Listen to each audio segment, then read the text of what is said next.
আব্বু আম্মু, তোমরা কি শুরু করলে বলো তো? উনি আমার থেকে না হলেও কমপক্ষে 4 বছরের সিনিয়র হবে। আমি আমার থেকে 4 বছরের মেয়েকে কখনোই বিয়ে করব না। বাবা প্লিজ, সবার সামনে আমাদের মান সম্মান নষ্ট করিস না। তোর বাবা তো সবার সামনে বড় গলা করে বলে ফেলেছে যে তোকে তার বন্ধুর মেয়ের সঙ্গে বিয়ে দিবে। এখন যদি না হয় তাহলে সবার সামনে আমাদের মুখ আর দেখাতে পারবো না। তাই বলে আমি কেন আর বাবা কোনো কাজ খুঁজে পেল না? সবার সামনে বড় গলা করে বলল আমার পছন্দ অপছন্দ কিছুই মূল্য নেই। দেখ বাবা, কি করবি বল? বিয়ে তো করতেই হবে। আর নেহা মামুনিকে দেখতে তো অনেক সুন্দর। আমার তো অনেক আগে থেকেই পছন্দ হতো। ভাবতাম যদি বড় ছেলে থাকতো তাহলে বিয়ে দিতাম, কিন্তু এই স্বপ্নটাও যে আমার পূর্ণ হবে কখনো ভাবতেও পারি নাই। বাবা রাজি হয়ে যা আর রেডি হয়ে নে। আমি তো যা বলার বলেই দিয়েছি। এই বিয়েটা আমি একদমই করতে পারবো না। তোমাদের যা ইচ্ছা তাই করো। স্বাধীনের মা, ওকে বলে দাও যদি বিয়ে করতে রাজি না হয় তাহলে ও যে বিদেশে লেখাপড়া করতে যাবে তার খরচ আমরা 1 টাকাও দেব না। আর দেখি কি করে ও বিদেশে যায়, পাসপোর্ট সবকিছু তো আমার কাছেই। তাহলে বাবা তুমি আমাকে ব্ল্যাকমেইল করে বিয়েতে রাজি করাবে? এখন যদি তুই তাই মনে করিস তাহলে সেটাই। আর যদি বিয়েতে রাজি হয়ে যাস তাহলে যত দ্রুত সম্ভব তোকে বিদেশে পাঠাবো লেখাপড়া করার জন্য। স্বাধীন কি করবে সে নিজেও বুঝতে পারে না। মাথায় হাত দিয়ে সোফায় বসে পড়ে আর ভাবতে লাগে। এখন আমি কি করব, কিভাবে বন্ধুদের সামনে গিয়ে দাঁড়াবো? তারা কিভাবে দেখবে আমাকে? আমার থেকে 4 বছরের বড় একটা মেয়েকে বিয়ে করেছি। ওরা শুনলে তো আমাকে নিয়ে হাসাহাসি করবে। আর কোনো উপায়ও তো নেই সামনে। বাবা জেরা গিয়ে সে যেহেতু বলেছে নেহা আপুকে বিয়ে না করলে আমাকে বিদেশ পাঠাবে না, তাহলে সে তাই করবে। এখন রাজি হয়ে যাই, লেখাপড়া শেষ করে আর দেশে ফিরবো না, ওইখানে কিছু একটা করে নেব। এভাবে এত কি ভাবছিস? এখন বল বিয়ে করবি কিনা? সময় কিন্তু পার হয়ে যাচ্ছে, সবাই অপেক্ষা করছে বাহিরে আমাদের জন্য। বাবা তুমি যা করছো একদমই ঠিক করছো না। তোকে তো বললামই আমি এত কথা শুনতে চাচ্ছি না। তোর বিয়েতে মত আছে কিনা শুধু এটার উত্তর দে। আর যদি না করিস তাহলে কি হবে বুঝতেই তো পারছিস। আচ্ছা বাবা ঠিক আছে, আমি বিয়েতে রাজি। এখন তোমরা দুজন যাও, আমি রেডি হয়ে একটু পরে আসছি। স্বাধীনের কথা শুনে স্বাধীনের মা আর বাবা দুজনের মুখেই হাসি রেখা টেনে রুম থেকে বের হয়ে যায়। স্বাধীন দরজা আটকে দিয়ে কি করবে কোনো উপায় খুঁজে না পেয়ে প্যাকেটটা খুলে দেখে সব কিছুই আছে। তারপর শেরওয়ানি পাগড়ি পরে রেডি হতে লাগে আয়নার সামনে দাঁড়িয়ে।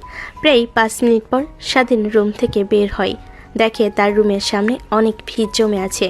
সে বের হতেই সবাই সেলফি ওঠাতে লাগে। স্বাধীনের অকট ফিল হয়, সবাইকে ঠেলে নিচে নামে। স্বাধীনকে দেখে তার বাবা এগিয়ে আসে। তারপর স্বাধীনকে নিয়ে নেহার পাশে গিয়ে বসিয়ে দেয়। সবাই আসে কথা বলতে লাগে, কিন্তু স্বাধীনে কিছুই ভালো লাগে না। সব বিরক্ত লাগতে লাগে। এভাবেই অনেকটা সময় পার হয়ে যায়। স্বাধীন মোবাইলটা অন করে দেখে তার বন্ধুরা অনেকবার ফোন করেছে, কিন্তু কি করে রিসিভ করবে বুঝতে পারে না। একটু পর কাজী আসে আর বিয়ের কার্যক্রম শুরু করে। কাজী সাহেব স্বাধীনকে কবুল বলতে বলেই কবুল কবুল বলে থেমে যায়। খানিকটা দূরে গিয়ে তার বন্ধুকে ফোন করে সেখানে থাকা সবাইকে রীতিমতো অবাক হয়ে যায়। স্বাধীনের বাবা পরিবেশটা ঠান্ডা করার জন্য স্টেজে উঠে বলতে লাগে, মানে আপনারা সবাই তো জানেন আমার ছেলে আমাদের থেকে আলাদা থেকে লেখাপড়া করে, তাই মানুষজন খুব একটা পছন্দ করে না। আপনারা কিছু মনে করবেন না, সবাই এনজয় করেন, একটু পর চলে আসবে। স্বাধীনের বাবা পরিবেশটা ঠান্ডা করে স্বাধীনের কাছে চলে আসে। দেখে গাছের নিচে বসে আছে। পুকুরের দিকে তাকিয়ে কিছু না বলে স্বাধীনের পাশে বসে পড়ে। স্বাধীন পাশে তাকিয়ে তার বাবাকে দেখে দৃষ্টি সরিয়ে আবার পুকুরের দিকে তাকিয়ে থাকে। দেখ বাবা, আমরা যা করছি তোর ভালোর জন্য করছি। দেখ ওইখানে মেয়েটার মান সম্মান নষ্ট হয়ে যেত যদি তোর সাথে বিয়ে না হতো। আর আমি কিভাবে আমার চোখের সামনে একটা মেয়ের জীবন নষ্ট হতে দেখি বল? প্লিজ আমাকে ভুল বুঝিস না বাবা, সময় হলে ঠিকই বুঝতে পারবে সব। তাই বলে আমি ছিলাম, ওইখানে তো আরো অনেক ছেলেরাই ছিল। তাদের তোমার চোখে পড়লো না আমাকেই কিনা? যাক, যা করেছো ভালোই করেছো। বাসায় গিয়ে আমার পাসপোর্ট ভিসা সব ফিরিয়ে দেবে। তোমার কথা আমি রেখেছি, তুমি আমার কথা রাখবে। ঠিক আছে বাবা, আমি এখনই সব কিছু রেডি করতে বলছি, কাল সকালেই সব পেয়ে যাবি। কথাটা বলেই স্বাধীনের বাবা তার কাছ থেকে উঠে চলে যায়। স্বাধীন অনেকক্ষণ বসে থাকে। একটু পর উঠে আবার স্টেজে উঠে নেহার পাশে বসে থাকে। রাত অনেক হলে স্বাধীন আর নেহাকে একটা রুমে নিয়ে যায় সবাই। নেহার বান্ধবীরা স্বাধীনকে অনেক লজ্জা দিতে লাগে, কিন্তু স্বাধীন শুনেও না শোনার ভান করে থাকে। রুমে ঢুকে বেলকুনিতে গিয়ে বসে থাকে। একটু পর সবাই চলে যায়। নেহা ঘুমটা দিয়ে খাটের উপর বসে থাকে। স্বাধীনের আসার অপেক্ষা করতে লাগে। অনেকটা সময় পার হয়ে গেলেও যখন স্বাধীন আসে না, তখন নেহা উঠে বেলকুনির দিকে আসে। তখনই দেখে স্বাধীন কারোর সঙ্গে ফোনে কথা বলছে। আরে আমি কি করব বলো, আমার তো কোনো কথাই বাবা রাখিনি। আমি বললাম আমার থেকে অনেক সিনিয়র মেয়ে, আর আমি কখনো দেখিও নি কেমন দেখা যায়, তার সঙ্গে কিনা হুট করে বিয়ে দিয়ে দিল। অনেক মানা করেছি, কান্না পর্যন্ত করেছি, কিন্তু কোনো কথাই রাখিনি। ওই বলল যে বাহিরে যেতে দিবে না, লেখাপড়া করার জন্য টাকা পয়সা দেবে না, পাসপোর্ট ভিসা কিছুই দেবে না। কি করব কিছুই বুঝতে পারছি না। পরে রাজি হয়ে যায় বিয়ে করতে। বাবা বলল কালকে সকালেই সব দিয়ে দেবে আমাকে। প্লিজ তুই কালকে রাতের প্লেনের টিকিট কেটে দে আমার জন্য, আর তোর জন্য কেটে রাখ। আর লেখাপড়ার খরচ তো এটা ওনাদের কাছ থেকে না নিলেও হবে। ওইখানে গিয়ে পার্ট টাইম জব করে না হয় আমি আমার খরচ চালাবো। নেহা বেলকনির সামনে দাঁড়িয়ে সব শুনতে পায়। তার চোখ বেয়ে অঝরে পানি বের হয়ে আসতে লাগে, কিন্তু কি আর করার, সব তার কপালের দোষ। নিজের থেকে যাকে বেশি ভালোবাসলো, বিশ্বাস করলো, আর সেই কিনা প্রতারণা করলো। আর এই ছেলেটাকে তো ভালো করে চিনি না, এটাই হবে আশা করেছিল সে।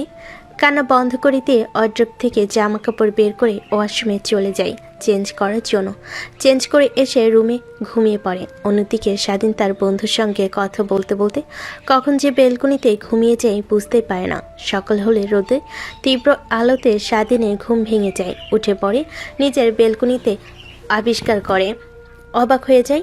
তখন মনে পড়ে যায় রাতের কথা। তারপর উঠে রুমে আসে, দেখে খাটের কোণে একটা মেয়ে শুয়ে আছে। চুলের জন্য ভালোভাবে মুখটাও দেখা যাচ্ছে না। স্বাধীন সেই দিকে আর না তাকে তার পুরাতন জামা কাপড় পরিধান করে নেয়। সোফায় বসে বন্ধুদের সঙ্গে মেসেজ করতে লাগে। এমন সময় দরজায় নক হয়। স্বাধীন উঠে দরজাটা খুলে দেখে তার মা। মা তুমি এসেছো, আর এত সকালে? বাসায় যাব কখন? হ্যাঁ, আর বলল তোকে ডেকে দিতে, তাড়াতাড়ি রেডি হয়ে নিচে আয়। আর আজকে তো তোর আঙ্কেল যেতে দেবে না, তোর বাবাকে বলল আরো 2-3 দিন এখানেই থেকে যেতে। কি যে করে তোর বাবা এখন। মা প্লিজ তুমি বাবাকে গিয়ে একটু বোঝাও, আমাকে আজ বাসায় যেতে হবে। আর বাবা তো বলল যে সকালে 5 ফুট ভিসা আর কলেজের স্কলারশিপটা আমাকে ফিরিয়ে দেবে। আরে এই মাত্র বিয়ে করলি, কয়েকটা দিন স্ত্রীকে সময় দে, তারপর না হয় চাস এ তাড়াহুড়ো করিস কেন? আর তুই গেলেই তো আর তোর কলেজ শুরু হবে না। আমি শুনেছি এখনো 4-5 মাস দেরি আছে। না মানে বা এখন তো যাবো না, আমি বুঝতে পারছি। আর আমি পাসপোর্ট ভিসা আর স্কলারশিপটা আমার কাছে রেখে দিতাম, তোমরা যখন বলবে তখন না হয় যেতাম। এই তো আমার লক্ষ্মী বাবাটা সব বুঝতে পারছেন। আচ্ছা আমি তোর বাবাকে গিয়ে বলছি আমরা আর থাকবো না, চলে যাব বাসায়। এখন তুই তাড়াতাড়ি করে ফ্রেশ হয়ে নিচে আয় বৌমাকে নিয়ে। কথাটাও বলে স্বাধীন মা চলে যায়। স্বাধীন মুখে বাঁকা একটা হাসি রেখা টানে। তারপর সেখানে আর না দাঁড়িয়ে বেলকনির কাছে আসে। নিচে তাকিয়ে দেখে সবাই অনেক আনন্দ করছে, আর তার যেন এসব দেখে অনেক রাগ হতে লাগে। রাগে মুষ্টিবদ্ধ করে দেওয়ালে একটা ঘুষি দেয়। হাত ফেটে রক্ত পড়তে লাগে। সেই দিকে কোনো কর্ণপাত নেই। তখন এই রুমের মধ্য থেকে শব্দ হয়। বুঝতে পারে নেহা উঠে গিয়েছে, তাই হাত কোনো রকমে ধরে রুমে এসে দেখে নেহা নেই। ওয়াশরুমের দরজাটাও খোলা, তাই ওয়াশরুমে গিয়ে হাত পরিষ্কার করে নেয়। নিচে এসে দেখে সবাই খাবার টেবিলে বসে আছে। স্বাধীন মাথা নিচু করে টেবিলে বসে খাবার খেতে লাগে। কি হয়েছে বাবা, এত শরম পেতে হবে না। তোমার বয়সেরও অল্প বয়সে আমি বিয়ে করেছিলাম তোমার আন্টিকে, তাও আবার লুকিয়ে। পরবর্তীতে আমার বাবা মা জানতে পারে, তাও তো তোমার মতো এত লজ্জা পাইনি তখন। আর এত বড় ছেলে হয়েও এভাবে লজ্জা পাচ্ছ? আরে বলিস না, তোরা তো জানিসই ও পড়াশোনা নিয়ে অনেক ব্যস্ত। এইসব বিষয়ে ওর অতটুকু অভিজ্ঞতা নেই, ধীরে ধীরে সব বুঝতে পারবে। আর মা নেহা, তুমি রেডি হয়ে নিও, আমরা খাবার খেয়েই বাসায় চলে যাব। ঠিক আছে আঙ্কেল। আঙ্কেল মানে এখনো কি তুমি আঙ্কেল বলবে? বলবেন নাকি আমার ছেলেকে বিয়ে করেছো এখন বাবা বলে ডাকবে? আমাকে বুঝলে? ঠিক আছে আঙ্কেল। ও সরি বাবা। নেহার কথা শুনে সবাই খাবার রেখে হাসতে লাগে। স্বাধীনের মিষ্টি কণ্ঠস্বর শুনে অনেক দেখতে ইচ্ছে করে, কিন্তু না দেখে খাবার খেয়ে নেয়। তারপর সবার চোখ ফাঁকি দিয়ে গাড়ির কাছে গিয়ে গাড়িতে বসে অপেক্ষা করতে লাগে। এক এক করে ফোন আসতে লাগে। স্বাধীনের ফোন দেখো না দেখার ভান করে ধরে থাকে। একটু পর গাড়ির কাছে চলে আসে স্বাধীনের বাবা মা আর একটা মেয়ে। স্বাধীন ওইদিকে কোনো কর্ণপাত না দিয়ে ফোন তার বন্ধুদের সঙ্গে কথা বলতে লাগে। স্বাধীনের বাবা দরজা খুলে স্বাধীনকে দেখে ভয় পেয়ে যায়। কিরে তুই এখানে? আর আমি তোকে কোথায় থেকে কোথায় খুঁজতেছি, এত এত ফোন করেছি, মেসেজ দিয়েছি, কোনো রিপ্লাই পেলাম না। আর নবাবজাদা কি না এখানে বসে আছে? কি শুরু করছিস তুই? হাফ বল তো। ঠিক আছে ভাবি, আর দেখে শুনে যেও। তারপর সবার কাছ থেকে বিদায় নিয়ে গাড়ি স্টার্ট দিয়ে স্বাধীনের বাবা ড্রাইভ করতে লাগে। পাশের সিটেই স্বাধীন বসে আছে আর ফোনে মেসেজ করছে। পিছনের সিটে নেহা আর স্বাধীনের মা বসে আছে। স্বাধীনের বাবা রেগে যায়। কি শুরু করছিস তুই? হ্যাঁ বল তো। এত করে বলছি, তোর কানে কি কিছুই যাচ্ছে না? দেখ তো একবার, তোকে কয়টা ফোন করেছি, কয়টা মেসেজ দিয়েছি, এতগুলো মানুষের সামনে আমাকে অপমান করলি কেন তুই? সবাই কত কথা বলছিল, জোর করে তোকে বিয়ে দিয়েছি তাই ভেঙে গিয়েছিস। যদি গাড়ির মধ্যে বসে না থাকতি তাহলে তো আমার মান সম্মান পুরোই চলে যেত। তুমি তো শুধু পেয়েছো, তোমার মান সম্মান ছাড়া আর কি আছে? হ্যাঁ, তোমার কথা মতো বিয়ে করেছি, তার মানে এই না যে তোমার কথা মতো চলতে হবে। আমার জীবন আমি যেইভাবে ইচ্ছা সেইভাবে চলবো। তোমাদের যদি পছন্দ হয় তাহলে বলবে, না হলে দরকার নেই। স্বাধীনে কেমন উচ্চস্বরে কথা বলে দেখে স্বাধীনের বাবা মা সবাই অবাক হয়ে যায়। গাড়ির মধ্যে শুনশান নীরবতা। একটু পর বাড়ির সামনে এসে গাড়ি দাঁড়ায়। স্বাধীন গাড়ি থেকে নেমে সোজা তার রুমে চলে যায়। দরজা আটকে দিয়ে জামা কাপড় গুছিয়ে লাগেজে রাখতে লাগে। স্বাধীনের মা এসে দরজায় নক করতে লাগে। কে বাবা, কি হয়েছে? তুই এভাবে রাগান্বিত হয়ে গাড়িতে বসেছিলি, তোর বাবার সঙ্গে রাগান্বিত হয়ে কথা বলি, এখন আবার রেগে রুমের দরজা আটকিয়ে দিয়ে আসছিস। কি হয়েছে আমাকে বল। স্বাধীন লাগেজটা খাটের নিচে লুকিয়ে রাখে। তারপর স্বাভাবিক হয়ে দরজা খুলে দিয়ে একটা হাসি দিয়ে বলতে লাগে, মানে সরি মা।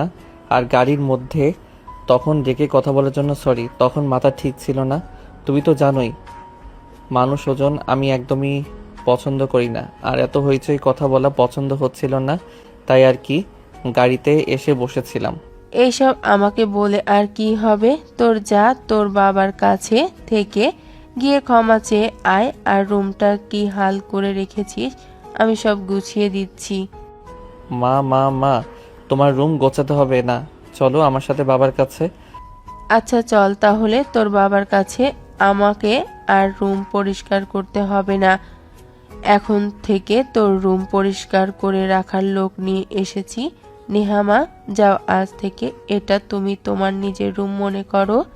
ঠিক আছে আন্টি। ও সরি মা। এইবার ঠিক আছে, এখন থেকে ঠিক এইভাবেই আমাকে ডাকবা।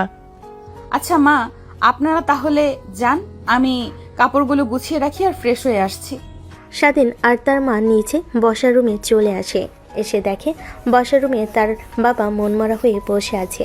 স্বাধীন বাবার কাছে গিয়ে বসে। তারপর ক্ষমাশীল কণ্ঠে বলতে লাগে, বাবা আই এম সরি, তখন তোমার সঙ্গে রোড ব্যবহার করার জন্য মানে আমার মাথা ঠিক ছিল না, তখন কিভাবে কি দিয়ে বলেছে তোমাকে। হ্যাঁ, আর বলতে হবে না, আমি ভালো করেই জানি আমার ছেলে রেগে আছে, তাই এখন ওই কথা বলছে। আচ্ছা বাবা, তুই এখন ঠিক আছিস, আর এই নে তোর পাসপোর্ট, ভিসা আর স্কলারশিপ। স্বাধীনের বাবার কথাটা বলতে যত দেরি, স্বাধীনের তার বাবার কাছ থেকে কাগজগুলো নিতে তত দেরি হয় না। তারপর কাগজগুলো খুলে চেক করতে লাগে। স্বাধীন দেখে অনেক খুশি হয়। তার বাবাকে জড়িয়ে ধরে উঠে গিয়ে তার মাকে জড়িয়ে ধরে। হয়েছে হয়েছে, আর এত আদিক্ষেতা করতে হবে না, এখন খুশি তো নাকি? হ্যাঁ বাবা, অনেক অনেক খুশি, যা তোমাকে আমি বলে বোঝাতে পারবো না। তারপর স্বাধীন তার বাবা মার সঙ্গে কথা বলতে লাগে। নেহা আসলেই স্বাধীন মাথা নিচু করে সেখান থেকে উঠে রুমে চলে আসে। পিছন পিছন তার মা আর বাবা দুজনও আসতে লাগে, কিন্তু স্বাধীন কোনো কথা না শুনে তার রুমে চলে আসে। তারপর তার বন্ধুকে মেসেজ করে সব বলে।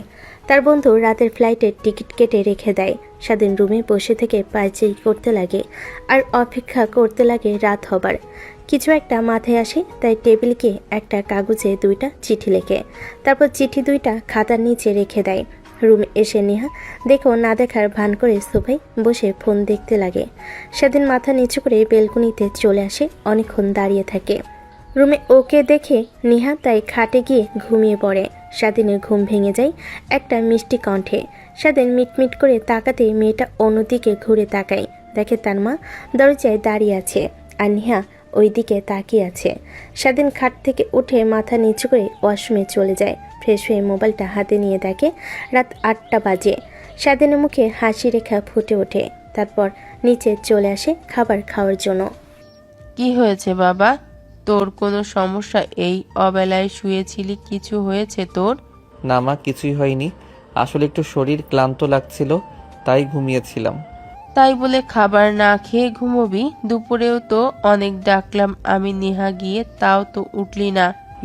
মানে সরি মা।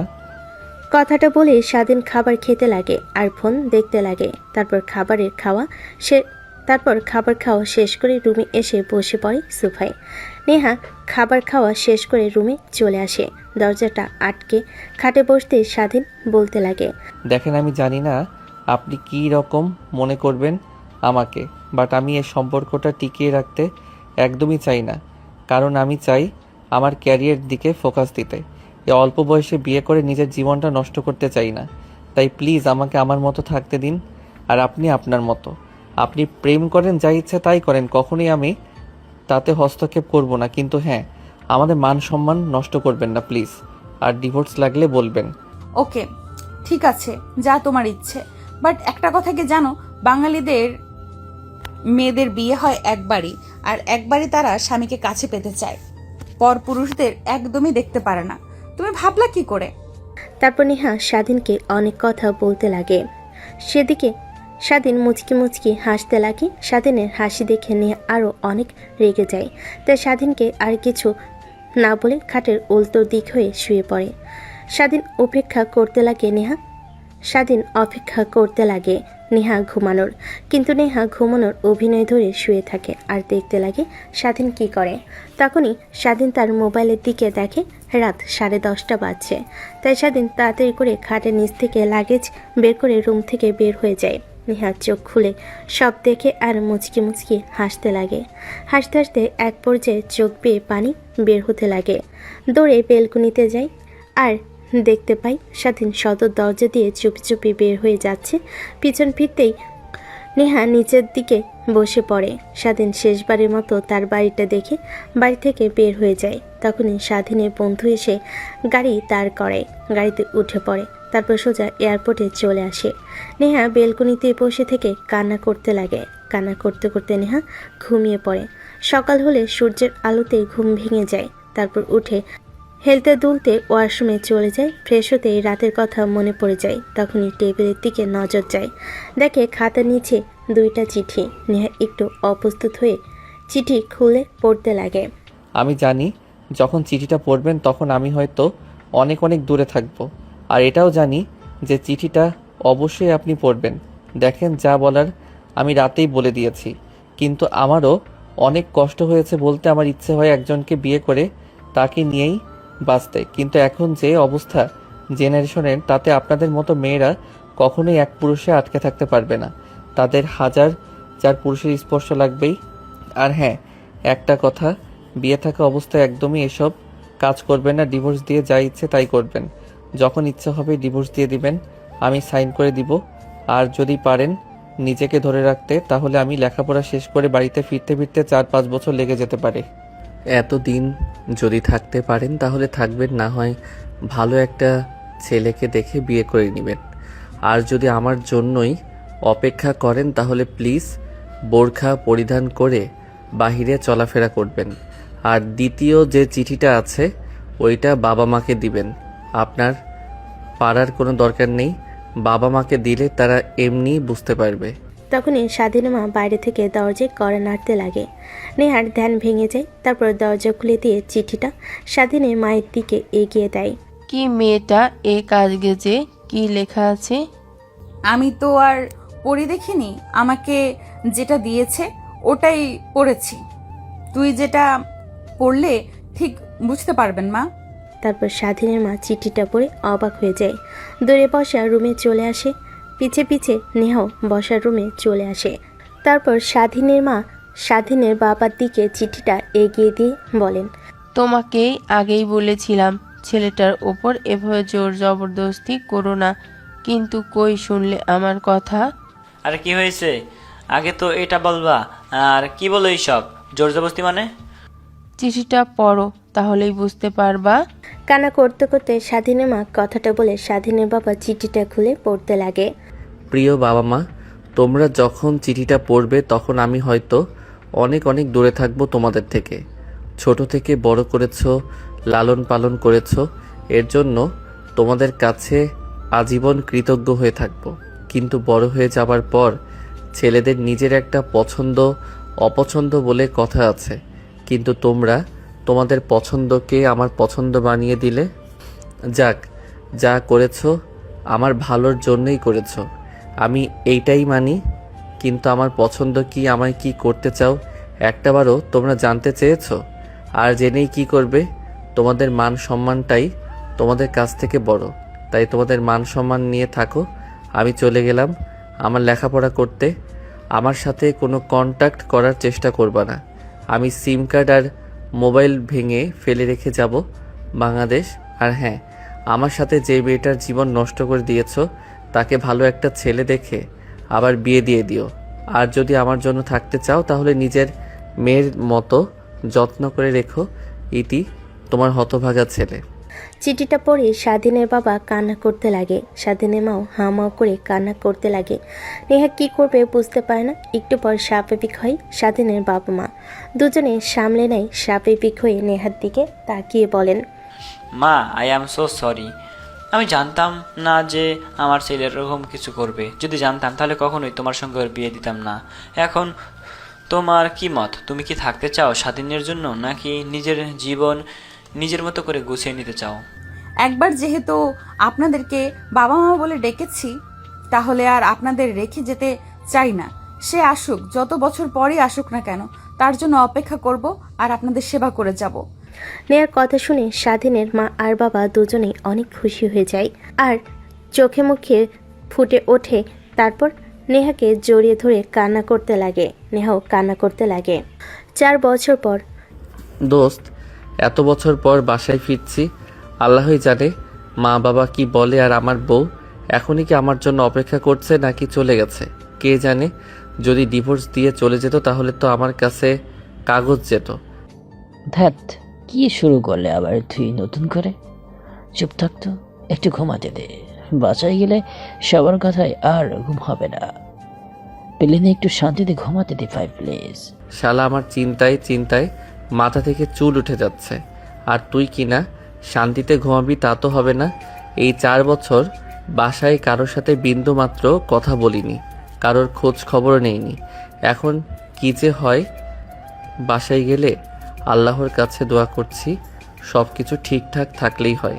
স্বাধীন কথাগুলো বলে পাশে তাকিয়ে দেখে তার বন্ধু ঘুমিয়ে পড়েছে। স্বাধীনও ঘুমিয়ে পড়ে। প্রায় 2 ঘন্টা ফ্লাইট শেষে বাংলাদেশে এসে ল্যান্ড করে। দুজনেই এয়ারপোর্ট থেকে বেরিয়ে একটা গাড়ি নিয়ে নেয়। স্বাধীনের বাসার সামনে আসলেই দেখে সেই চিরচেনা বাড়িটা, শুধু রাস্তাঘাট একটু চেঞ্জ হয়েছে। বাড়িটা আগের অবস্থাতেই আছে। তারপর গাড়ি থেকে নেমে লাগেজগুলো নিয়ে তার বন্ধুকে বিদায় জানিয়ে বাসার ভিতরে প্রবেশ করে। দারোয়ান স্বাধীনকে দেখে চিনতে পারে না। এই যে কোথায় যাচ্ছেন আপনি আর এইসব ব্যাগপত্র নিয়ে? আমি এই বাড়ির ছেলে। ছেলে মানে? আমি তো শুনেছি ম্যাম আর স্যারের কোনো ছেলে নেই। ছেলে ছিল 5 বছর আগে মরে গিয়েছে। ছেলের বউ আছে এইটা শুধু জানি। দারুণের কথা শুনে স্বাধীন বুঝতে পারে যে নেহা এখনও তার জন্য অপেক্ষা করে আছে, তাকে ছেড়ে চলে যায়নি। স্বাধীনের মুখে অজান্তেই হাসি রেখা ফুটে ওঠে। কি ব্যাপার, এত করে কথা বলছি আপনার কানে যাচ্ছে না নাকি? বলছি যে কে আপনি পরিচয় দেন, না হলে আপনি ভুল জায়গায় চলে এসেছেন। হয়তোবা ভালোভাবে আপনার অ্যাড্রেস দেখেন, তাহলেই আপনার যে বাসায় যাবেন সেই বাসা পেয়ে যাবেন। আমি ঠিক বাড়িতেই চলে এসেছি। এটা হাসমত শেখের বাড়ি না? হ্যাঁ তা ঠিক, স্যারকে তো সবাই চেনে, আর বাড়িটা তো সবাই চেনে, কারণ বাংলাদেশের টপ 10 বিজনেসম্যান সে এখন। কি? হ্যাঁ ঠিকই তো, জানেন না? খবর দেখে না নাকি? এখন সরেন তো, এত রাতে এসে শুধু শুধু ঘুমটা ভেঙে দিলেন, জানতো। দারুণের কথা শুনে স্বাধীন রেগে যায়। তার বাড়ি আর তাকে ঢুকতে দিচ্ছে না। রেগে দারুণের সঙ্গে উঁচু গলায় কথা বলতে লাগে। অন্যদিকে নেহা তার রুমে বসে কাজ করছিল। দারুণের চেঁচামেচি শুনে বেলকনিতে এসে লাইটের আলোতে স্বাধীনকে দেখে রীতিমতো অবাক হয়ে যায়। দৌড়ে গিয়ে ফোন নিয়ে বেলকনিতে এসে দারুণকে ফোন করে। দারুণ দৌড়ে ফোন রিসিভ করে। সরি ম্যাম, এত রাতে চেঁচামেচি হওয়ার কারণে। আসলে এই ছেলেটা কোথা থেকে যেন এসে বলছে সে এই বাড়ির ছেলে আর আপনার স্বামীর পরিচয় দিচ্ছে। আমি এখনই ওনাকে এখান থেকে সরিয়ে দিচ্ছি। না, উনি চাপ বলেছে ঠিক, আমার স্বামী হয়নি। আর ওনাকে আসতে দিন, লাগেজগুলো নিয়ে আসেন। মা মানে কি বলছেন ম্যাম? এগুলো আমরা তো সবাই জানি, আপনার হাজব্যান্ড মারা গিয়েছে 5 বছর আগে। আপনার এত কিছু জানতে হবে না, যা করতে বলেছি তাই করেন। নেহা কথাটা বলেই ফোন রেখে দেয়। দারুণের কথাটা শুনতেই পায়ের নিচ থেকে মাটি সরে যায়। দৌড়ে স্বাধীনের কাছে যায়। মানে সরি স্যার, আসলে আমরা আপনাকে চিনতে পারিনি। আমাদের বড় স্যারই বলেছে তার ছেলে মারা গিয়েছে। আজম কাপ নিয়ে এসে তার পরিচয় দিলে একটু তো রাগ হবেই। আপনি ভিতরে যান, আমরা আপনার লাগেজ নিয়ে আসতেছি। স্বাধীন অবাক হয়ে যায়। একটু আগে যে লোকটা তাকে ভিতরে ঢুকতে দিচ্ছিল না, এখন আবার এত আদিক্ষেতা। তারপর স্বাধীন ভিতরে ঢুকে পড়ে। মেন দরজার সামনে গিয়ে দরজায় কলিং বেল দিতে লাগে। তখনই স্বাধীন মা তার রুম থেকে উঠে চোখ ডলতে ডলতে ঘরের দিকে তাকায়। দেখে রাত 12টা বাজে। এত রাতে কে আসলো প্রশ্নটা মাথায় জাগে। তারপর দরজার কাছে এসে দরজা খুলে দেয়। ঝাপসা আলোয় স্বাধীনের চেহারাটা স্পষ্ট দেখতে পাই তার মা। নিজেকে কন্ট্রোল করতে না পেরে ছেলেকে এত বছর পর দেখে জড়িয়ে ধরে। বাবা, তুই এসেছিস? এতটা বছর আমাদের থেকে দূরে থাকতে তোর কষ্ট হলো না? হয়েছে তো, বাট তোমাদের উপরে অনেক অভিমান জমাচ্ছিল, তাই আর কথা বলিনি। এখন তো চলে এসেছি। আচ্ছা বাবা, চেক করছিস? আয় আয়, ভেতরে আয়। আমি সবাইকে ডাক দিয়ে নিচে নিয়ে আসছি। কেমন শুকিয়ে গিয়েছিস? ঠিকমতো খাওয়া দাওয়া করিসনি বুঝি? কথাটা বলে স্বাধীনকে তার মা হাত ধরে বসার রুমে নিয়ে গিয়ে বসিয়ে দেয়। চিৎকার করতে লাগে। স্বাধীনের বাবা ভয় পেয়ে তড়িঘড়ি করে উঠে বাইরে এসে ছেলেকে দেখতে পায়। অন্যদিকে নেহা বুঝতে পারে, কিন্তু রুম থেকে বের হয় না। ল্যাপটপে কাজ করতে লাগে। তা এত বছর পর কি মনে করে? কি বলছো তুমি এসব? ছেলে এত বছর পর এসেছে, সেখানে খুশি হবে। আর সেখানে তুমি কিনা ছেলেকে জেরা করা শুরু করেছো। যেই ছেলে কিনা একা একা 5 বছর চলতে পারে, সেই ছেলে আমাদের ছাড়া বাকিটা পথ চলতে পারবে। তাই আর কি বললাম। কেন এসেছো তুমি? বাবা, আই অ্যাম সো সরি। আমি বুঝতে পারি নাই যে তোমরা এতটা কষ্ট পাবে। প্লিজ বাবা, আমাকে ক্ষমা করে দাও। স্বাধীন তার বাবার পা জড়িয়ে ধরে কান্না করতে করতে কথাটা বলে। স্বাধীনকে কান্না করতে দেখে তার বাবাও কান্না করে দেয়। ছেলেকে নিচ থেকে উঠে নিজের সঙ্গে জড়িয়ে ধরে কান্না করতে থাকে আর বলতে লাগে, বুঝতে পারছি বাবা, যখন তোর উপর জুলুম করেছিলাম আমরা, তাই হয়তো তুই আমাদের ভুল বুঝে চলে গিয়েছিস। এখন তো এসেছিস, সব অভিমান ফেলে এখন থেকে এখানে থেকে যাস। আর মেয়েটাকে কষ্ট দিস না। এভাবে তোর জন্য 5টা বছর থেকে গিয়েছে আমাদের ছোট্ট কোম্পানিটা, আজ বাংলাদেশের টপ 10-এ নিয়ে গিয়েছে। নিচে এত কিছু ঘটে যাচ্ছে আর নেহা মামুনির রুম থেকে বের হচ্ছে না। কিছু হয়নি তো আবার? না, কিছুই হয়নি। কি হবে? দেখো গিয়ে, না হয় ল্যাপটপে মনোযোগ দিয়ে কাজ করছে, না হয় দেখো গিয়ে কাজ করতে করতে ঘুমিয়ে গিয়েছে, তাই তোমার তার কথা কানে পৌঁছাচ্ছে না।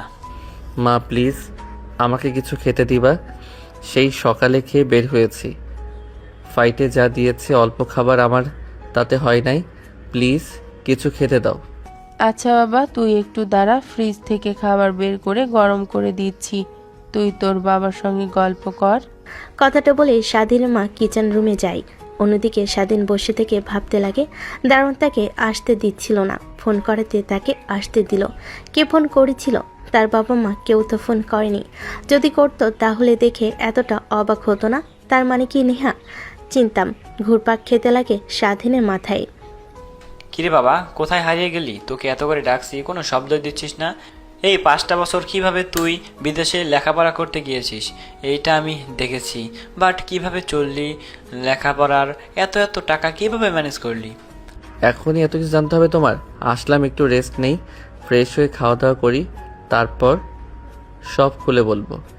ও সরি বাবা, যা তুই তোর রুমে যা, ফ্রেশ হয়ে আয়।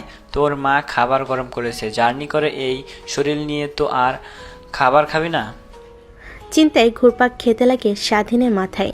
তারপর স্বাধীন উঠে তার রুমের দিকে যেতে লাগে। তখনই লাগেজ নিয়ে ভিতরে প্রবেশ করে এক এক করে 5 জন দারোয়ান। সবাই লাগেজগুলো বাসের ভিতর রেখে দেয়। দারোয়ানটা স্বাধীনের বাবার কাছে এগিয়ে এসে বলে, স্যার, আপনারা বলতেন যে আপনার ছেলে নাকি 5 বছর আগে মারা গিয়েছে, তাহলে ইনিকে?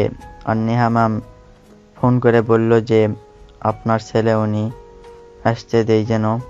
কি মিথ্যা কথা বলছে আপনারা নাকি? নেহা ম্যাম কিছুই বুঝতে পারছি না। তোমাদের মিথ্যা কথা বলেছি, আমার ছেলে মারা যায়নি। আমাদের উপর অভিমান করে 5 বছর আগে বাড়ি থেকে চলে গিয়েছে, তাই আমি বলেছি যে আমার ছেলে মারা গিয়েছে সবার কাছে। স্বাধীনের বাবা মাথা নিচু করে কথাগুলো বলেন। অন্যদিকে স্বাধীন তার রুমের কাছে আসে। দরজা দেখে খোলা আছে। ভাবতে লাগে নক করবে কিনা। এমনিতেই ঢুকে যাবে ভাবলো, তাই তো রুমে নক করার আর কি দরকার। তাই ভিতরে ঢুকে যায়। দেখে একটা মেয়ে সোফায় বসে ল্যাপটপে কি যেন করছে। মুখ স্পষ্ট দেখা যাচ্ছে না, রুমের লাইট অফ করা। স্বাধীন লাইট অন করে। তখনই মেয়েটা ল্যাপটপ থেকে দৃষ্টি সরিয়ে ল্যাপটপ বন্ধ করে স্বাধীনের দিকে তাকায়। স্বাধীন মেয়েটার দিকে তাকিয়ে খানিকটা অবাক হয়ে যায়। কে আপনি? আর আমার রুমে কি করছেন এত রাতে? আজব তো, আমার হাজবেন্ড আমার শ্বশুর বাড়িতে, আমি থাকবো না তো কে থাকবে? তার মানে আপনি নেহা? মানে তুমি তাহলে নেহা? হ্যাঁ, বাট আপনি কি হুট করে রুমে ঢুকে পড়লেন, লাইট অন করলেন? না মানে ইয়েস, সরি। আর আমার নাম স্বাধীন, পারমিশন নিয়ে রুমে না আসায়। ও আচ্ছা, তার মানে আপনি সেই ছেলে যে কিনা লেখাপড়া করার জন্য বাবা মার সঙ্গে অভিমান করে বিদেশে চলে গিয়েছিলেন। 5 বছর আগে নিজের বউ দেখতে কেমন তাও দেখেননি। মানে আমি তো আপনাকে এর আগে কখনো দেখিনি, বিয়েতেও দেখিনি ঠিক মতো, তাই আর কি চিনতে পারি নাই। বাট আপনি তো আমাকে দেখেছেন, তা আপনি চিনলেন না কেন? এমনিতেই যান, অনেক জার্নি করে এসেছেন, ফ্রেশ হয়ে আসেন। কথাটা বলে নেহার রুম থেকে বের হয়ে চলে যায়। স্বাধীন ওয়াশরুমে ফ্রেশ হতে লাগে। আর নেহার মায়াবী চোখ তার চোখে ভাসতে লাগে। আর আপন মনে ভাবতে লাগে, শালার কেন যে বিয়ের আগে দেখলাম না নিজের বউকে, বিয়ের পরেও তো দেখলাম না, অভিমান করে চলে গেলাম। বাসর ঘরেও তো সবাইকে ঘুমিয়েছিলাম, দেখিনি কেমন দেখা যায়, কত সুন্দর আর মায়াবতী মেয়েকে রেখে কিসে লেখাপড়া 5 বছরের জন্য। কথাগুলো বিড়বিড় করে বলতে লাগে আর ফ্রেশ হতে লাগে। অন্যদিকে নেহা তার রুম থেকে সব শুনতে পায়। মিটিমিটি করে হাসতে লাগে। নেহা তার তোয়ালে নিয়ে গিয়ে ওয়াশরুমে দরজার সামনে দাঁড়ায়। স্বাধীন বের হতেই তোয়ালে এগিয়ে দেয়। স্বাধীন ভয় পেয়ে যায়, তার থেকে তোয়ালে নিয়ে মুছতে লাগে। এইভাবে কেউ ভূতের মতো তলা হাতে নিয়ে সামনে দাঁড়িয়ে থাকা নাকি দেখলাম তো রুম থেকে বের হয়ে যেতে।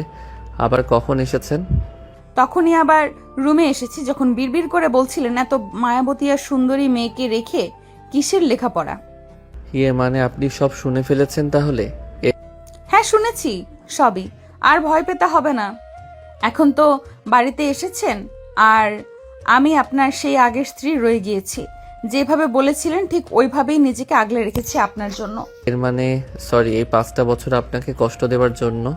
আর আমি তো বলেও গিয়েছিলাম যে আপনি ভালো ছেলে দেখে বিয়ে করে নিয়েন, আমার জন্য যেন অপেক্ষা না করেন, উল্টো বিয়ে না করে আমার জন্য অপেক্ষা করে গিয়েছেন। 5 বছর আমার মা বাবাকে খেয়াল রেখেছেন। আপনি হয়তোবা ভুলে গিয়েছেন, আপনি যাবার সময় যখন বলেছিলেন আমাকে, তখন আমি বলেছিলাম যে বাঙালি মেয়েদের বিয়ে হয় একবারই, আর তারা ওই এক স্বামীকে নিয়েই বাকিটা পথ, বাকিটা জীবন বাঁচতে চায়। এবার আসেন, এত কথা না বলে। মা বলল যে আপনার অনেক ক্ষুধা লেগেছে, সে খাবার গরম করে টেবিলে গুছিয়ে রেখে গিয়েছে, চলুন। কথাটা বলে নেহা আগে আগে রুম থেকে বের হয়ে যায়। স্বাধীন নেহার পিছু পিছু আসতে লাগে। স্বাধীনের মা দুজনের বসার রুম থেকে সিঁড়ির দিকে তাকিয়ে অপলক দৃষ্টিতে তাকিয়ে থাকে। স্বাধীন খাবার টেবিলে আসতে নেহা খাবার বেড়ে দিতে লাগে। স্বাধীন মা সোফা থেকে উঠে চেয়ার টেবিলে বসে স্বাধীনের খাওয়া দেখতে লাগে আর বলতে লাগে, বাবা, খাবার গরম করে দিয়েছি। এতদিন পর তুই এসেছিস, তোকে রিয়াদেও খাওয়াতে পারলাম না। কাউকে সকালের জন্য সব পছন্দের খাবার রান্না করব আমি। কি বলো মা, তোমার হাতের খাবার আমি খুঁজছিলাম, সেটা যেমনই হোক না কেন অনেক অনেক মজার হয়েছে মা। জানো এই 5 বছর কি এসব খেয়েছি, তোমার হাতের রান্না অনেক মিস করেছি মা। খুব পাগল ছেলের কথা শোনো, এখন তো আসছিস, আমার হাতের রান্না খেতে পারবি। জানিস বৌমা অনেক সুন্দর করে রান্না করতে পারে, আমার থেকেও অনেক সুন্দর রান্না করে। তোর বাবার কাছ থেকে শুনি। তারপর স্বাধীনের বাবা সোফা থেকে উঠে খাবার টেবিলে এসে চেয়ার টেনে বসে পড়ে। একটা চেয়ারে বসে স্বাধীনের খাওয়া দেখতে লাগে। এতদিন পর বাড়িটা যেন মনে হচ্ছে আসল রূপ ধারণ করেছে, খাবারের টেবিলটাও পূর্ণতা পেয়েছে। কথাটা বলেই স্বাধীনের বাবা হাসতে লাগে, স্বাধীনও হাসতে লাগে। এমন সময় বেশম খেয়ে যায়। নেহা তড়িঘড়ি করে উঠে গ্লাসে পানি ঢেলে স্বাধীনের দিকে এগিয়ে দেয় আর মাথায় হাত বুলিয়ে দিতে লাগে। স্বাধীন পানি খেয়ে নিজেকে স্বাভাবিক করে নেয়। তারপর তার বাবা মার সাথে পুনরায় কথা বলতে লাগে। তখনই আরেকটা লাগেজ নিয়ে ভিতরে ঢুকে পড়ে দারোয়ান। নেহাকে দেখতে পেয়ে দারোয়ান মাথা নিচু করে ফেলে আর নেহা দারোয়ানকে দেখে ওড়না দিয়ে নিজের মুখ লুকিয়ে নেয়। সরি ছোট ম্যাম, আমাকে ক্ষমা করবেন। তখন এসে দেখি আপনি নেই, ভেবেছি ঘুমিয়ে গেছেন, তাই পারমিশন না নিয়ে ঢুকে পড়েছি। সরি। আর এই লাগেজটা ছিল বাহিরে, এটা দেবার জন্য এসেছিলাম। আচ্ছা এখন যান। আর এইটাই হলো আমাদের সেই মরে যাওয়া ছেলে। কথাটা বলে স্বাধীনের মা বাবা মিটমিট করে হাসতে লাগে। স্বাধীনও হাসতে লাগে। দারোয়ান স্বাধীনের মায়ের কথা বুঝতে না পেরে মাথা চুলকাতে চুলকাতে বাসা থেকে বের হয়ে যায়। নেহা ওনা ঠিক করে নেয়, গিয়ে দরজা আটকে দেয়। এসব স্বাধীনের চোখের আড়াল হয় না, অনেক খুশি হয় স্বাধীন। তারপর স্বাধীন খাওয়া দাওয়া শেষ করে বসার রুমে বসে কথা বলতে লাগে। বাবা, তুমি জানতে চেয়েছো না কিভাবে আমার লেখাপড়া করলাম 5 বছর? তাহলে শোনো, আমার বন্ধুর আমার জন্য ফ্লাইটের টিকিট কেটে দেয়। তোমার কাছ থেকে পাসপোর্ট, ভিসা আর স্কলারশিপ কাগজ পেয়ে আমি রাতেই বেরিয়ে পড়ি। তারপরও এখানে গিয়ে ভর্তি হয়ে যাই ভার্সিটিতে। তারপর ক্লাস করি, পাশাপাশি একটা সুপার শপে কাজ নেই। সোফার দোকানে কাজ করি কম। ভার্সিটি থেকে এসে বিকেলে আর ওইখান থেকে অনেক টাকা পেতাম, ওইটা দিয়েই ভার্সিটি আর আমার খরচ চলে যেত। কি তুই আমার ছেলে হয়ে বিদেশে অন্যের দোকানে সেলসম্যানের কাজ করেছিস? ছি, আমার ভাবতেও লজ্জা লাগছে। বাবা, কাজ তো কাজই, ওইটা আর ঘেন্না করার কি আছে বলো? আমি তো আর চুরি করিনি। আর বাদ দাও ওইসব কথা। আর তুমিও না কি শুরু করলে? ছেলে এত বছর পর এসেছে, কোথায় ভালো কথা বলবা উল্টো পাল্টা কথা বলছো। তারপর সবে মিলে কথা বলতে লাগে। আড্ডা দিতে দিতে অনেকটা রাত হয়ে যায়। তারপর স্বাধীনের বাবা মা তাদের রুমে চলে যায়। স্বাধীন আর নেহা তাদের রুমে চলে আসে। স্বাধীন লাগেজ নিয়ে রুমে আসে। লাগেজ থেকে জামা কাপড় বের করে ওয়াশরুমে চলে যায় চেঞ্জ করার জন্য। রুমে এসে দেখে নেহা তার লাগেজ থেকে জামা কাপড়গুলো বের করে গুছিয়ে রাখছে আলমারির ভিতরে। গোছানো শেষ হলে নেহা পিছনের দিকে তাকিয়ে দেখে স্বাধীন দাঁড়িয়ে আছে। ও, আপনি এসেছেন? ঘুমিয়ে পড়েন, অনেক জার্নি করে এসেছেন। আমার আর অল্প একটু কাজ বাকি আছে। স্বাধীন কিছু বলে না, খাটে গিয়ে শুয়ে পড়ে। এই পাশ ওই পাশ করতে লাগে। নেহার দিকে ফিরে মিটমিট করে তাকিয়ে দেখে নেহা তার দিকে একবার তাকাচ্ছে আর ল্যাপটপে কি যেন করছে। আজকে রাতে কাজ না করলে আর হয় না? না, হয় না। এত তাড়াতাড়ি কিসের 5 বছর? যেভাবে দেখেছেন আজকে ওইভাবেই থাকেন। না, মানে রাত তো আর কম হচ্ছে না, আর আপনি ঘুমাচ্ছেন না। একটু পর ফজরের আজান দিয়ে দেবে। আপনাকে ভাবতে হবে না, প্রচুর কাজ করে ফজরের নামাজ পড়ে ঘুমিয়ে আমার অভ্যাস আছে। আচ্ছা, আপনাকে একটা প্রশ্ন করব, প্লিজ কিছু মনে করবেন না। একটা কেন, হাজারটা প্রশ্ন করেন। আমি আপনার বিয়ে করার স্ত্রী, আপনার অধিকার আছে আমার সম্পর্কে জানার, আর আমি যা জানি আপনাকে বলার। আমি যে চিঠিতে লিখে গিয়েছিলাম যদি আমার জন্য অপেক্ষা করেন তাহলে পর্দা করে বাইরে চলাফেরা করবেন। আমি কি পর্দা করি নাকি এইভাবেই খোলামেলা? না না, আপনি ভুল ভাবছেন। আমি বাহিরে পর্দা করেই চলাফেরা করি। আপনার অফিস সামলানো থেকে শুরু করে সব কিছুই আমি বোরকা পরে কাজ করি। এতে অসুবিধা হয়, বাট নিজেকে ম্যানেজ করে নিয়েছি। আপনার বলা কথা মতো নিজেকে রাখার চেষ্টা করেছি। নেহার কথা শুনে স্বাধীন অনেক খুশি হয়, অন্যদিক করে ঘুমানোর চেষ্টা করে, এক পর্যায়ে ঘুমিয়ে পড়ে। নেহার কাজ শেষ করে আজান দিলে নামাজ পড়ে নেয়। স্বাধীনকে ডাকে কিন্তু কোনো সাড়া পায় না, তাই রেখে নেহা স্বাধীনের পাশে শুয়ে পড়ে। একটু পর স্বাধীন নেহাকে কোলবালিশ মনে করে জড়িয়ে ধরে ঘুমিয়ে পড়ে। খুব সকালে নেহার ঘুম ভেঙে যায়। মিটমিট করে তাকিয়ে দেখে স্বাধীন তাকে শক্ত করে জড়িয়ে ধরে ঘুমিয়ে আছে। নেহা একটা হাসি দিয়ে স্বাধীনকে তার কাছ থেকে সরিয়ে ওয়াশরুমে যায় ফ্রেশ হওয়ার জন্য। গোসল করে বাহিরে এসে দেখে স্বাধীন এখনও ঘুমাচ্ছে। কি করবে বুঝতে পারে না। ডাক দেবে নেহা খানিকটা ঝুঁকে স্বাধীনকে ডাক দিতে যাবে, তখনই স্বাধীনের ফোন বেজে ওঠে। স্বাধীন চোখ মেলে তাকায় নিজের উপরে নেহাকে দেখে অবাক হয়ে যায়। নেহা তড়িঘড়ি করে উঠে দাঁড়ায়। স্বাধীন ফোন রিসিভ করতেই ওপাশ থেকে বলতে লাগে, কি রে শালা, এখনো ঘুম থেকে উঠিসনি নাকি? তোর বাসার নিচে দাঁড়িয়ে আছি, দারোয়ান ঢুকতে দিচ্ছে না। বলবাসা তো তোর ওই একটা লাগেজ নিয়ে গেছিস, আমার ওইটা নিতে এসেছি। ও আচ্ছা, তাই তো বলি এতগুলো লাগে কেন? আমার আয়, ভিতরে আয়, আমার কথা বলার পরিচয় দিয়ে তাহলে আসতে দেবে। দারোয়ানরা কখনোই আসতে দেবে না। আপনি নিচে গিয়ে তাকে নিয়ে আসেন। আচ্ছা, তুই একটু দাঁড়া, আমি এক্ষুনি আসছি। কথাটা বলতে স্বাধীন ফোন কেটে দেয়। নেহার দিকে প্রশ্নবিদ্ধ দৃষ্টিতে তাকায়। নেহা বুঝতে পেরে বলতে লাগে, আপনার পরিচয় তো তাদেরকে ভালো করে দেওয়া হয়নি, আর দারোয়ানকে বলা হয়েছে যে কেউ আসলে যেন ভেতরে ঢুকতে না দেয়, কারণ বুঝতে তো পারছেন আমাদের এখন অনেক শত্রু।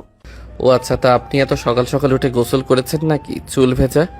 স্বাধীনের কথা শুনে নেহা লজ্জা পেয়ে যায়। স্বাধীন উঠে বাসার নিচে চলে যায়, তারপর তার বন্ধুকে ভিতরে নিয়ে আসে। বাবা, তুমি কেমন আছো? আলহামদুলিল্লাহ আন্টি, অনেক ভালো আছি। তা আপনারা সবাই কেমন আছেন? আঙ্কেল কেমন আছেন? হ্যাঁ, সবাই ভালো আছে। তারপর স্বাধীনের মা স্বাধীনের বন্ধুর সাথে কথা বলতে লাগে। তখন নেহা বোরখা পরিধান করে নিচে নামে, তারপর কিচেন রুমে চলে যায় রান্না করার জন্য। স্বাধীনের বন্ধু বুঝতে পারে না, স্বাধীনকে কোনোই দিয়ে গুতা দিয়ে বলতে লাগে, কিরে, কিছুই তো বুঝলাম না, এটা কে ভূতের মতো কিচেন রুম গেল? বলতে না বলতে নেহা চা করে নিয়ে তাদের টি টেবিলের উপরে রেখে দেয়, আবার কিচেন রুমে চলে যায়। স্বাধীন চা নিয়ে তার বন্ধুকে দেয়, আরেকটা সে নেয়। তারপর রুম থেকে বের হয়ে বাহিরে বাগান দিয়ে স্বাধীন চা খেতে লাগে আর বন্ধুর সঙ্গে গল্প করতে লাগে। আরে, তোকে যে বলেছিলাম আমি বিয়ে করেছি, আমার কোনো ইচ্ছেই ছিল না বিয়ে করতে। মা বাবা জোর করে বিয়ে দিয়েছে, আর সেই আগেই তো চলে গিয়েছিলাম তাদেরকে ছেড়ে।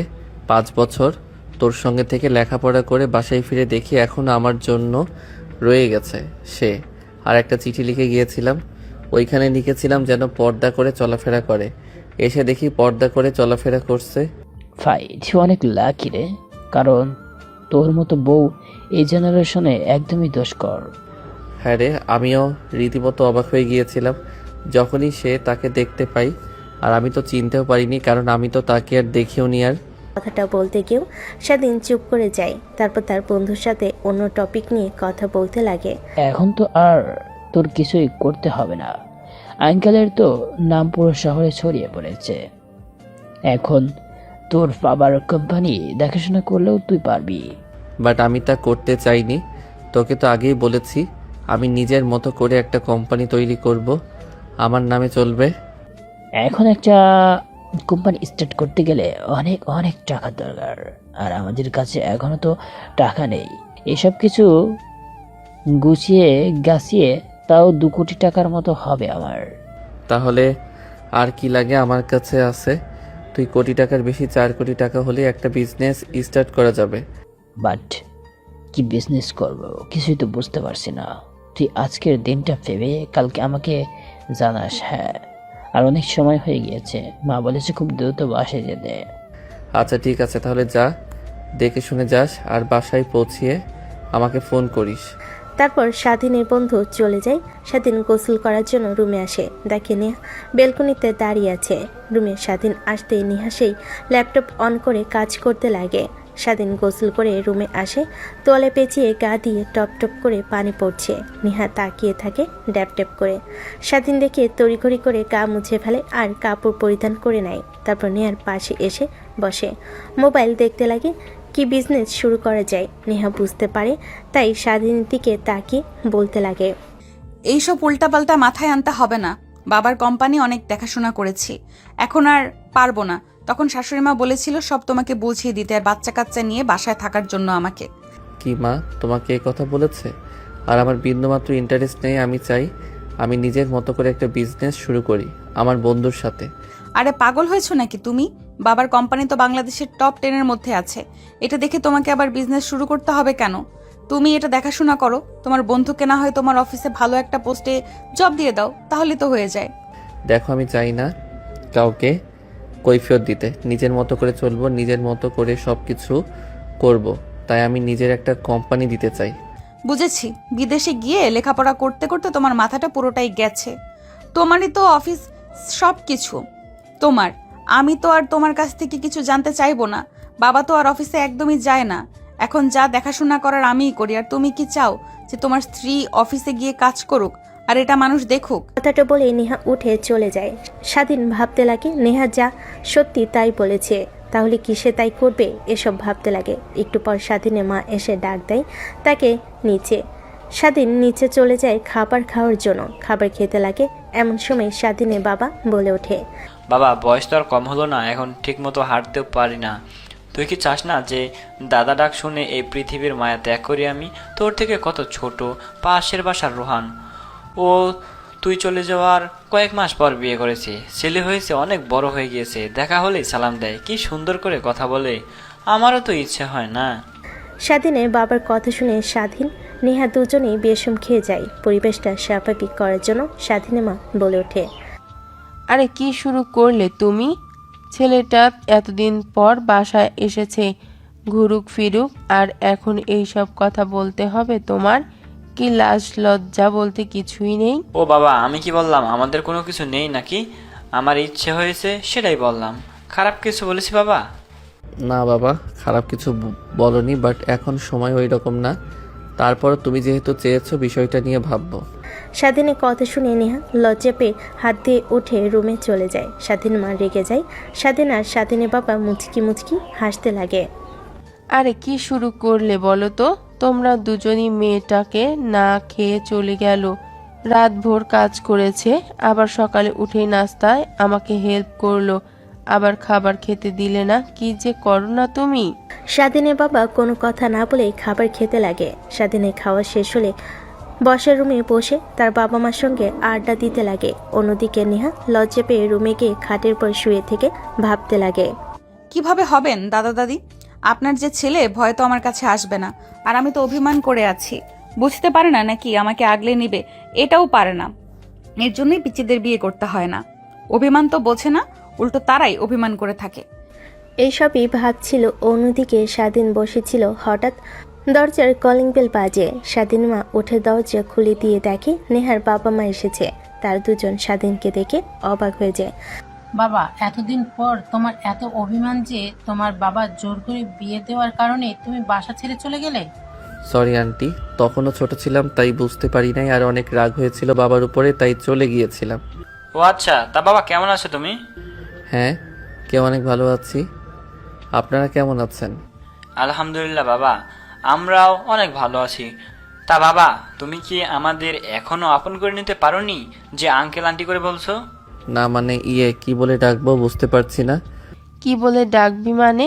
নেহা যেমন আমাদের মা বাবা বলে তাকে আর আমাদের অমত ভালোবাসে, ঠিক তুই নেহার মা বাবাকেও তুই মা বাবা ডাকবি। আমাদের যেমন ভালোবাসিস তাদেরও সেরকম ভালোবাসবি। তারপর স্বাধীন নেহার বাবা মার সঙ্গে কথা বলতে লাগে। অনেক সময় পার হয়ে যায়, তাই রুমে যায়, দেখে নেহা উপরের দিকে তাকিয়ে কি যেন ভাবছে আর মুচকি মুচকি হাসছে। স্বাধীন রুমে এসে দরজা আটকে দেয়। তা দেখে নেহা হকচকিয়ে উঠে বসে। মানে আপনি আর দরজা আটকালেন কেন? শোনোনি বাবা খাবার টেবিলে কি বলল? তারা দাদা হতে চায়, তাই তাদেরকে নাতি নাতনির মুখ দেখানোর জন্য যা করার দরকার সেটা তো আর দরজা খুলে করা যাবে না, তাই আটকে দিলাম। মানে দেখো, তুমি যা ভাবছো তা একদমই হবার নয়, আর একদমই কাছে আসবে না, তাহলে আমি চিৎকার দেব। স্বাধীন কথাটা বলে নেহার দিকে ধীর গতিতে এগোতে লাগে। নেহা বিছানায় বসে ধীরে ধীরে পিছিয়ে যেতে লাগে। স্বাধীন খাটের কাছে এসে নেহার দিকে ঝুঁকে যেতে লাগে। দেখো, তুমি যা ভাবছো তা একদমই ঠিক না, প্লিজ আমাকে বাইরে যেতে দাও। দেখো, পেছনে মা দাঁড়িয়ে আছে। আমাকে কি দেখে তোমার পাগল মনে হয় নাকি, যে দরজা আটকানো তারপরেও মার রুমে আসবে ভূত হয়ে নাকি? এবার আর আমার হাত থেকে কোনো রক্ষা নেই তোমার। কথাটা বলে স্বাধীন নেহার দিকে এগিয়ে যেতে লাগে। এক পর্যায়ে নেহা চোখ বন্ধ করে ফেলে। একটু পর স্বাধীন কিছু না করে নেহা মিটমিট করে তাকিয়ে দেখে স্বাধীন পাশে বালিশ নিয়ে শুয়ে আছে। নেহা নিজের মাথায় একটা থাপ্পড় দিয়ে ভাবতে লাগে। নেহা, তুমি কি বললে এইসব? ওর দ্বারা তো কিছুই পাওয়া সম্ভব না। আর তুই কিনা ভয় পেয়ে গিয়েছিলি কিছু একটা ছেলেকে দেখে।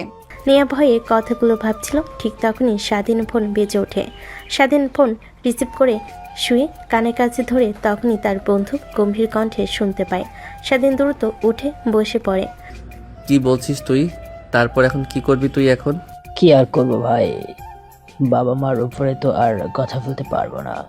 আর এত বড় ঘর থেকে বিয়ে এসেছে, তাদের একটা মাত্রই মেয়ে, বিয়ে করলে কোম্পানিটাও আমার নামে লিখে দিবে বলেছে। তাই বাবা মা রাজি হয়ে বসে আছে, আমি কিছুই বলতে পারছি না। তার মানে তোর কি মেয়েটাকে দেখে পছন্দ হয়নি? আরে তা না, পছন্দ হয়েছে অনেক। আমি হ্যাঁ বললে তারা সামনের শুক্রবার বিয়ের কাজ শুরু করব। তাই তো বলি, সকালে বের হয়ে যেতে মা বারবার বলছিল খুব দ্রুত বাসায় ফেরার কথা। তার মানে এই বিষয় ছিল, আগে জানলে কখনোই বাসায় আসতাম না। দেখ, পাগলামি না করে তুই হ্যাঁ বলে দে। আঙ্কেল আন্টিরা খুশি, তুইও খুশি, তোরও তো পছন্দ হয়েছে তোর কথা শুনে, যা বুঝতে পারছি। আর বিয়েটা করে নে, ভালো হবে। আর দাওয়াত দিস আমাকে। আরে শালা, আমি এদিকে আমার চিন্তায় নিয়ে বাঁচি না, আর তুই পড়ে আসিস তোর দাওয়াত নিয়ে। যা, তোকে দাওয়াতই দেব না। আর আমি বিয়েতে হ্যাঁ বলে দিব, বিয়ে করব, কিন্তু তোকে আসতে দেব না, তোকে দাওয়াত দেব না। কথাটা বলে স্বাধীনের বন্ধু ফোন রেখে দেয়। স্বাধীন হাসতে লাগে, অবাক হয়ে স্বাধীনের দিকে তাকিয়ে থাকে। সরি, আসলে আমি বুঝতে পারি নাই যে আপনি পাশে ঘুমাচ্ছেন আমার জন্য।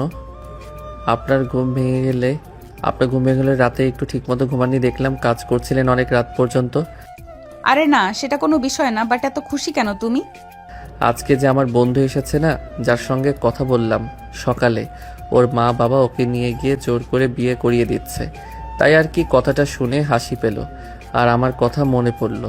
আগে যদি দেখতাম আপনাকে, তাহলে তো বিদেশ তো যেতামই না, সবসময় আপনাকে নিয়ে রুমের মধ্যে থাকতাম, বাহিরে বের হতাম না। কি? নেহার গম্ভীর কণ্ঠস্বর শুনে স্বাধীন নিজের জিভে কামড় দিয়ে শুয়ে পড়ে কাঁথা মুড়ি দিয়ে। নেহা অনেক কথা বলতে লাগে, স্বাধীন ঘুমানোর অভিনয় করতে থাকে। এটা দেখে নেহা আরও হাসতে লাগে। একটু পর নেহাও শুয়ে পড়ে ঘুমানোর জন্য। ঘুমাতে ঘুমাতে কখন যে দুজন একে অপরে অনেকটা কাছে চলে আসে, দুজন দুজনাকে জড়িয়ে ধরে ঘুমিয়ে থাকে। স্বাধীনের আগে ঘুম ভেঙে গেল। চোখ মেলে তাকি নিজের সামনে নেহাকে দেখে নেহাকে না ছেড়ে দিয়ে সেইভাবে জড়িয়ে ধরে তাকিয়ে থাকে। নেহার ঘুম ভেঙে গেলে তাকায়, দেখে স্বাধীন তার দিকে ট্যাপ ট্যাপ করে তাকিয়ে আছে। স্বাধীন চোখ বন্ধ করে ফেলে। নেহা বুঝতে পারে, তাই খাট থেকে উঠে ফোন হাতে নিয়ে বলতে লাগে। শোনা, তোমার সঙ্গে কথা বলতে পারিনি কারণ আমার হাজবেন্ড জুনিয়র চলে এসেছে, তাই তাকে সময় দিলাম, তাই কথা বলতে পারিনি। যদি তার সামনে বলতাম তাহলে ধরে ফেলতো, তাই বলা হয়নি, প্লিজ কিছু মনে করো না।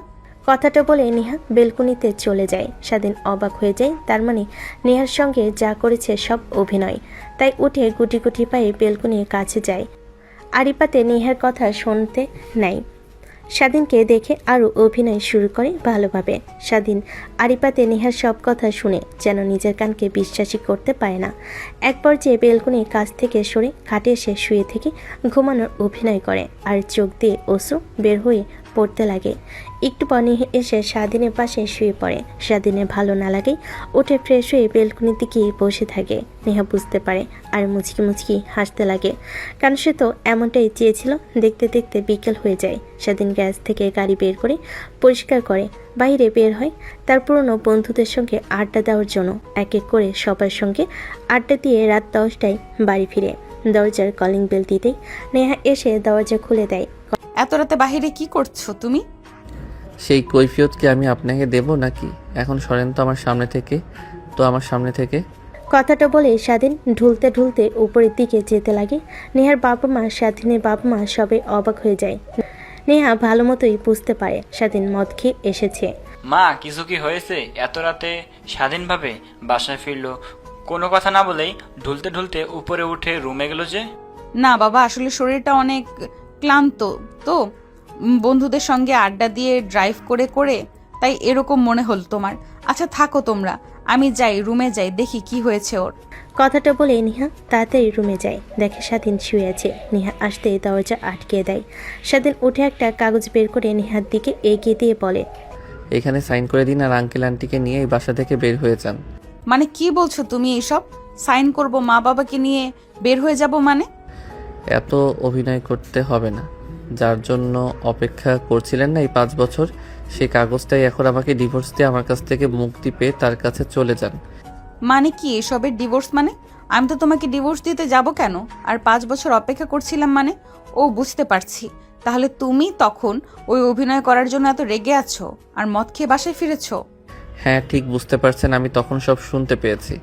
এখন ভালোই ভালো ডিভোর্স লেটারে সাইন করে চলে যান আপনার সেই প্রেমিকের কাছে। আরে রাগ করছো কেন?